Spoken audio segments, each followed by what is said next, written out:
আমি চৌধুরী রফিকুল আবরার বাড়ল উপদেষ্টা পরিষদের পরিধি। নতুন মুখ হিসেবে শপথ নিলেন ঢাকা বিশ্ববিদ্যালয়ের আন্তর্জাতিক সম্পর্ক বিভাগের সাবেক অধ্যাপক সিআর আবরার। অন্তর্বর্তীকালীন সরকারের বুধবার সকালে বঙ্গভবনে তাকে শপথ বাক্য পাঠ করান রাষ্ট্রপতি মোহাম্মদ শাহাবুদ্দিন। কর্তব্য বিশ্বস্ততা এ সময় প্রধান উপদেষ্টা ডক্টর মোহাম্মদ ইউনূস, অন্যান্য উপদেষ্টা সহ আমন্ত্রিত অতিথিরা উপস্থিত ছিলেন। সিআর আবরার বাংলাদেশে আটকে পড়া পাকিস্তানি নাগরিক রোহিঙ্গা সংকট নিয়ে কাজ করেছেন। আনুগত্য পোষণ করিব।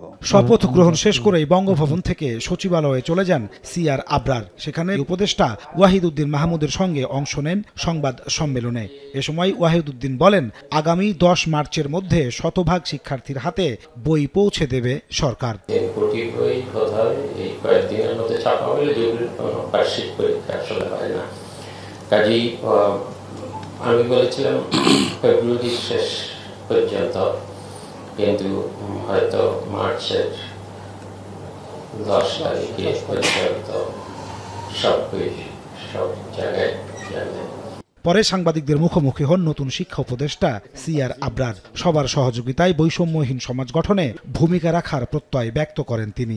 এমন শিক্ষা ব্যবস্থার স্বপ্ন দেখি যেখানে আমাদের ছাত্রছাত্রীরা দেশের ভেতরেই তাদের ভবিষ্যৎ দেখতে পাবে এবং বাংলাদেশ থেকেই বিশ্বকে নেতৃত্ব দেবে। আমি এটুকুই বলবো, এবং আমি মনে করি এটা হয়তো একদিনে হবে না, 1 বছরে হবে না, 5 বছরে হবে না। বিজ্ঞান ও প্রযুক্তি ভিত্তিক শিক্ষাক্ষেত্র গড়তে কাজ করতে চান বলেও জানান সিআর আবরার। সমস্যা থাকবে। নাজমুস সালেহী, সময় সংবাদ, ঢাকা। পোস্ট ডক্টরেট করতে গেছো?